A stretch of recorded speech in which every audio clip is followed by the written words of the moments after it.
नमस्कार, आप देख रहे हैं सी न्यूज भारत। मैं हूं आपके साथ ज्योति श्रीवास्तव। वक्त हो चुका है यूपी बुलेटिन का, जिसमें बात होगी बरेली की, जहां बहेड़ी पहुंचे प्रवीण तोगड़िया ने बांग्लादेश हिंदुओं की हत्याओं पर जताई चिंता। साथ ही बात होगी एटा की, जहां शासन के आदेशों की धज्जियां उड़ा रहे मेडिकल कॉलेज के विभागाध्यक्ष, सीनियर जूनियर डॉक्टर्स और स्टाफ। ऐसी तमाम खबरों पर विस्तार से करेंगे चर्चा। बरेली में अंतर्राष्ट्रीय हिंदू परिषद के संस्थापक एवं अध्यक्ष डॉक्टर प्रवीण तोगड़िया 11 जनवरी की शाम बहेड़ी पहुंचे, जहां उनका फूल मालाओं से भव्य स्वागत किया गया और वह नैनीताल रोड मेन बाजार से होते हुए बहेड़ी बाईपास स्थित एक बैंक्वेट हॉल में आयोजित कार्यक्रम में शामिल हुए। कार्यक्रम में डॉक्टर प्रवीण तोगड़िया ने किसानों को फसलों का वाजिब दाम न मिलने, पड़ोसी देश बांग्लादेश में हिंदुओं पर हो रहे अत्याचार और हत्याओं पर चिंता जताई तथा कहा कि मंदिर वहीं बनेगा का संकल्प पूरा हुआ। उन्होंने मंच से कहा कि हर मुसलमान मस्जिद से जुड़ा है और हर शुक्रवार जुमे की नमाज के लिए मस्जिद जाता है। साथ ही सभी हिंदुओं को हर शहर और गांव में हर शनिवार हनुमान चालीसा का पाठ करने तथा विजयदशमी पर शस्त्र पूजन करने का संकल्प दिलाया। कार्यक्रम में भारी संख्या में लोग मौजूद रहे और सुरक्षा व्यवस्था के तहत सीओ बहेड़ी के नेतृत्व में पूरे बहेड़ी नगर में भारी पुलिस बल तैनात रहा। और ये वीर के मदद में, स्वामी गंगवार की मदद में बोलो 10,000 लोग आ गए तो जीतेंगे या नहीं? लाएंगे कहां से? वहां तो मस्जिद है, हर एक मुसलमान मस्जिद से जुड़ा है, शुक्रवार की नमाज को जाता है। हम सत्ताधार हैं क्या? वैसा तो हमारा संकल्प भारत के हर गांव में, शहर की हर गली में, हर मंगल शनिवार शाम को, हर सप्ताह सामूहिक हनुमान चालीसा के अंदर। अब सुनना है, आपके उनसे होगा क्या? मानो हिंदुस्तान में हमारा 11 लाख हनुमान चालीसा है। शुक्रवार की नमाज में ऐलान होता है, यदि बहेड़ी में किसी का नाम लिया, हजारों हनुमान चालीसा में ऐलान होगा तो लाखों निकलेंगे या नहीं? देश में लाखों हनुमान चालीसा से करोड़ों निकलेगा या नहीं? तो हनुमान चालीसा हिंदुओं की रक्षा का कवच है। तो आप सब जहां रहते हैं वहां सप्ताह में एक बार मैं स्वयं हनुमान चालीसा चलाऊंगा, ऐसा संकल्प कर रहे हैं। अपना उठाओ, बोलो हनुमान जी भगवान की, शनि महाराज की। मानो अपने यहाँ मंगलवार के दिन हनुमान चालीसा चला रहे हैं, तो शनिवार की जगह दूसरी जगह चला सकते हैं या नहीं? वर्ष में 52 शनिवार होगा, तो बोलो कम से कम 21 नए हनुमान चालीसा हर एक व्यक्ति शुरू करेगा या नहीं? तो आप में से जो संकल्प करते हैं कि मैं एक वर्ष में 11 से 21 के बीच नए हनुमान चालीसा शुरू करूंगा, ये अपना उठाओ, बोलो हनुमान जी भगवान की, सब बोलो हिंदू घर, सब बोलो हिंदू घर। बरेली से सीनू संवाददाता अब्दुल वाजिद की रिपोर्ट। एटा में मेडिकल कॉलेज के विभागाध्यक्ष, सीनियर जूनियर डॉक्टर और स्टाफ शासन के आदेशों के साथ साथ मेडिकल कॉलेज प्राचार्य डॉक्टर बलवीर सिंह के निर्देशों की भी अवहेलना करते नजर आए, जहां सुबह 8 बजे शुरू होने वाली ओपीडी में 10:10 तक डॉक्टर और स्टाफ मौजूद नहीं मिले। चर्म रोग विभाग में तैनात डॉक्टर प्रीति 10:10 तक ड्यूटी पर नहीं पहुंची और वह 10:30 बजे से पहले कभी ओपीडी नहीं आती, जबकि पीडियाट्रिक वार्ड कमरा 114 दंत विभाग में विभागाध्यक्ष डॉक्टर मोनू सहित अन्य डॉक्टर तथा टीबी-सीडी विभाग कमरा 4 और 5 में भी डॉक्टर और स्टाफ नदारद पाए गए। एटा से सी न्यूज संवाददाता लखन यादव की रिपोर्ट। गाजीपुर जिले के मनिहारी ब्लॉक के बसीला गांव में रविवार को पाल युवा महासभा गाजीपुर द्वारा कंबल वितरण कार्यक्रम का आयोजन किया गया, जिसमें मुख्य अतिथि के रूप में राष्ट्रीय उदय पार्टी के राष्ट्रीय अध्यक्ष बाबू रामपाल और विशिष्ट अतिथि पूर्व सैनिक गणेश पाल मौजूद रहे, जो वर्ष 1965 की लड़ाई में परमवीर चक्र विजेता शहीद वीर अब्दुल हमीद के साथ शामिल थे। कार्यक्रम के दौरान लगभग 100 गरीब व जरूरतमंद लोगों को कंबल वितरित किए गए और मंच से पाल समाज को एकजुट करने को लेकर वक्ताओं ने अपने विचार रखे।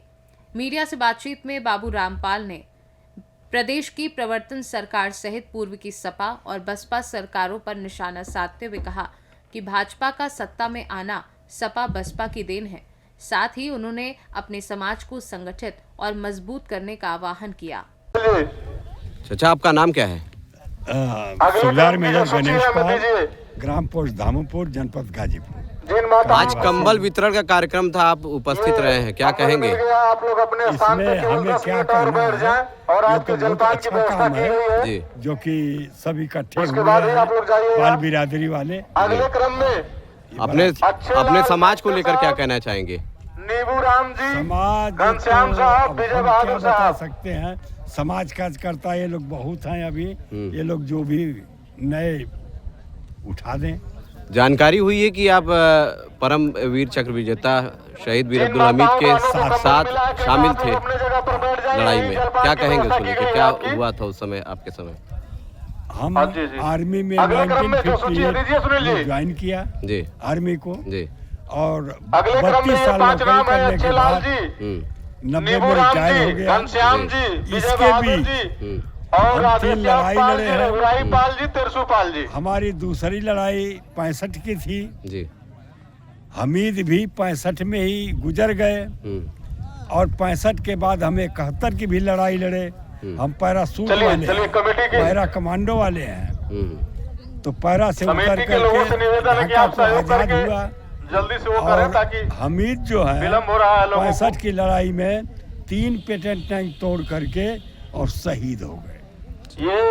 इसके बाद जब वो शहीद हो गए तो लड़ाई को बंद करने के लिए कनेडी बोला, अमेरिका का राष्ट्रपति, लेकिन शास्त्री ने यही बोला, तुम तो ये बोल रहे थे कि धोती सरकार है कुछ नहीं करेगी, ये धोती सरकार बहुत कुछ कर सकती है, क्योंकि हमारे देश के जवान और किसान ही ऐसे हैं जो कि ईमानदारी और वफादारी से काम कर रहे हैं। इसलिए हमने तुम्हारी जमीन को जीता है और हम तुम्हारी जमीन को वापस चाचा, कहीं न कहीं आप 3 लड़ाइयों में शामिल रहे हैं, ऐसे में देश के जवानों को लेकर क्या कहेंगे?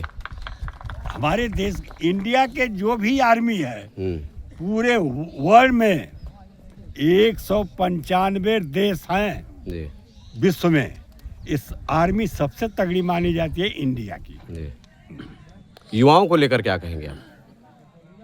हमारे युवाएं जो नौजवान हैं वो बहुत दमदार है भाई, कहें क्या इसमें, बहुत दमदार है। रात दिन जाग करके अपने देश की रक्षा करेंगे। सर, नाम क्या है आपका? मैं बाबू रामपाल, राष्ट्रीय अध्यक्ष राष्ट्रोदय पार्टी। सर, बसिला में आज कंबल वितरण का कार्यक्रम था, बतौर मुख्य अतिथि आप रहे हैं, क्या कहेंगे इसको लेकर? बहुत बहुत धन्यवाद। और यहाँ पे पाल युवा महासभा द्वारा कार्यक्रम यहाँ पे आयोजित रहा, कंबल का वितरण रहा।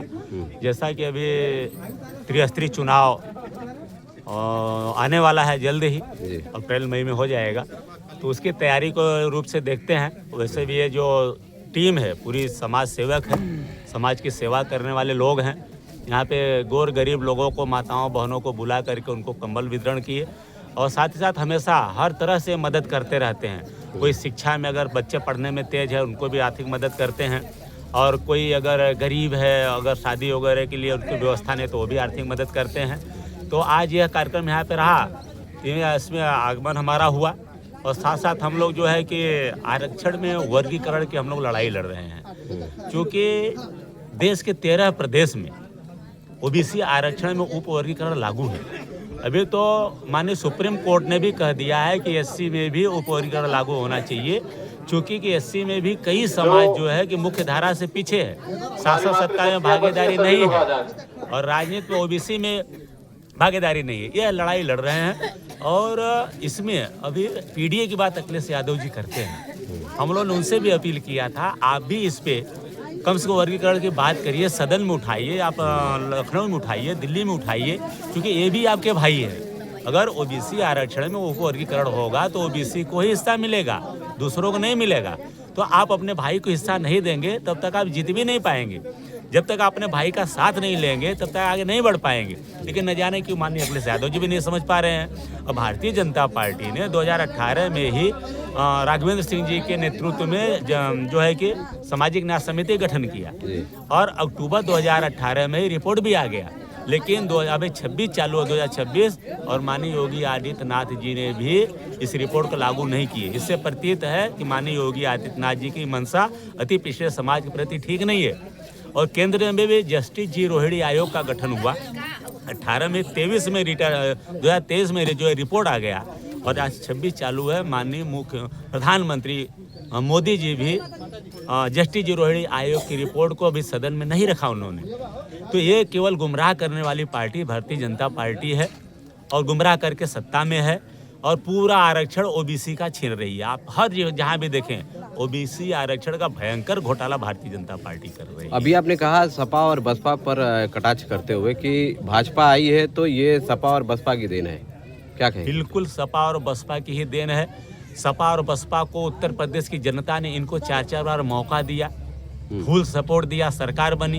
लेकिन सरकार बनने के बाद इन दोनों पार्टियों ने सत्ता की जो विकास की धारा है वो अपने कुछ परिवार और कुछ समाज तक ही सीमित रखा।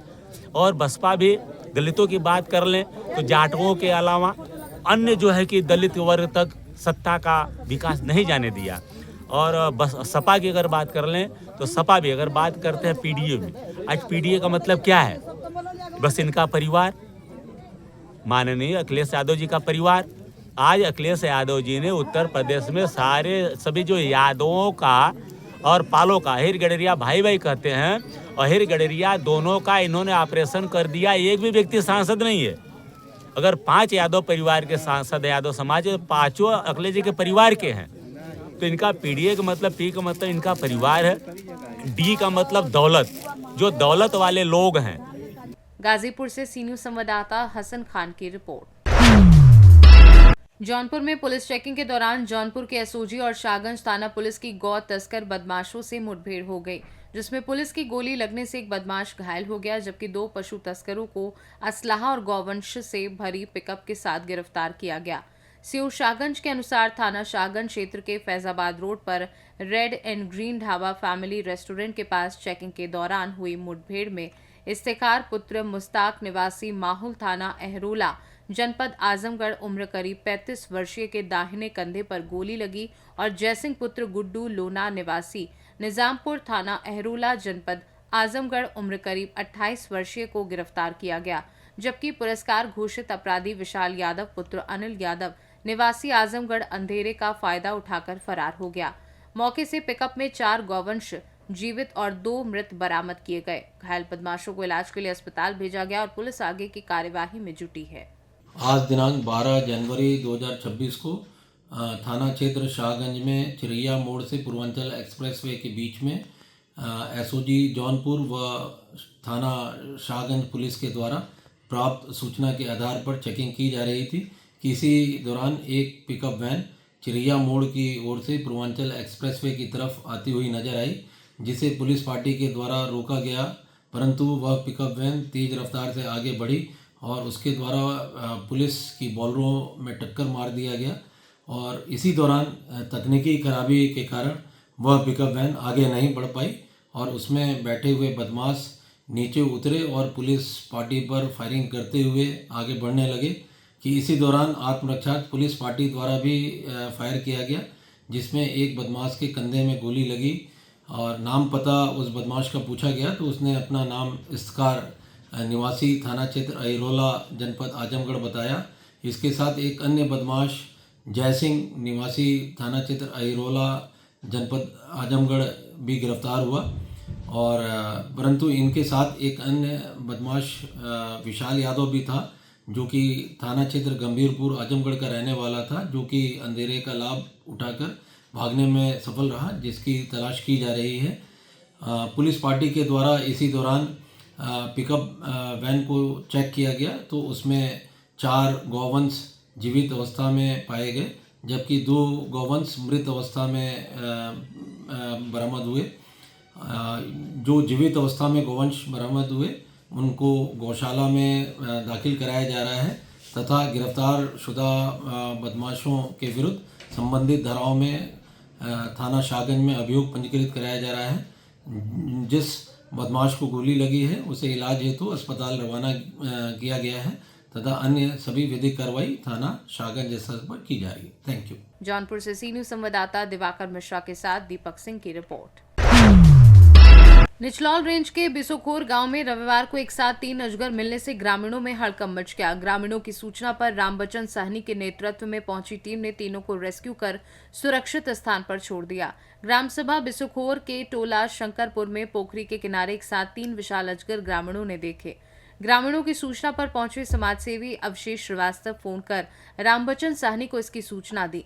मौके पर पहुंचे रामबचन साहनी ने तीनों अजगर को बारी बारी से सुरक्षित रेस्क्यू किया और जंगल में सुरक्षित स्थान पर ले जाकर छोड़ दिया। ग्रामीण किशन, निषाद, देवेंद्र, पवन, विक्की, राकेश कुमार, बिट्टू, रोहित, विवेक चंदन आदि लोगों ने सहयोग किया और वसूली जंगल में तीनों अजगर को छोड़ दिया गया। महाराजगंज से सी न्यूज संवाददाता रुनेश कुमार गुप्ता की रिपोर्ट। वाराणसी के फुलवरिया स्थित नरूद्दीन शहीद मजार पर हाशमी कॉन्फ्रेंस उत्तर प्रदेश की पहली बैठक का आयोजन किया गया। बैठक में वाराणसी सहित चंदौली, सोनभद्र, मिर्जापुर, भदोई और जौनपुर से आए हाशमी बिरादरी के लोगों ने भाग लिया और संगठन को मजबूत करने पर जोर दिया। इस दौरान आपसी एकता, सुख दुख में साथ निभाने, गरीब परिवारों की बच्चियों को शादी में सहयोग करने, बिना दहेज विवाह करने तथा पारिवारिक विवादों को आपसी सहमति से सुलझाने का संकल्प लिया गया। बैठक के अंत में संचालक ने सभी उपस्थित लोगों का आभार व्यक्त किया। वहीं इस अवसर पर हाशमी कॉन्फ्रेंस उत्तर प्रदेश के सभी पदाधिकारीगण मौजूद रहे। मेरा नाम हाजी बजरुद्दीन हाशमी है। मैं कछवा जिला मिर्जापुर का रहने वाला हूँ और मेरा संबंध राजनीति से भी है। तो ये तंजीम चूँकि हमारी पुरानी तंजीम थी लेकिन मृत प्राय हो गई थी, तो इसको हम लोगों ने फिर से थोड़ा इसको जीवन देने के लिए आज अपने बिरादरी के जितने लोग हैं ये क्रीम लोग हैं और सबकी सोच है कि हम लोग अपने बिरादरी के साथ साथ और लोग जो हमारे बिरादरी में थोड़ा कमज़ोर हालत से हैं, आर्थिक रूप से, सामाजिक रूप से या शैक्षिक रूप से, उनको हम लोग अपनी मदद दे करके उनको इस बुनियाद पे लाएंगे कि वो बराबरी की ज़िंदगी जी सके। ये जो मदद करेगी क्या अपनी बिरादरी के लिए या तमाम समाज के लिए? अभी तो देखिए नैरो गेज से हम ब्रॉड गेज पे जाएंगे। अभी मेरा नैरो गेज है कि गेज है ये कि हम पहले छोटे रूप में काम करके फिर जो हमारे स्कूल खुलेंगे या तंजीम और आगे का काम करेगी वो सबके लिए होगा। क्या कहना चाहेंगे समाज के लिए, क्या संदेश होगा? अब हमारा समाज चूँकि तरक्की तो किया है लेकिन उस पैराई पे नहीं किया है जितना होना चाहिए।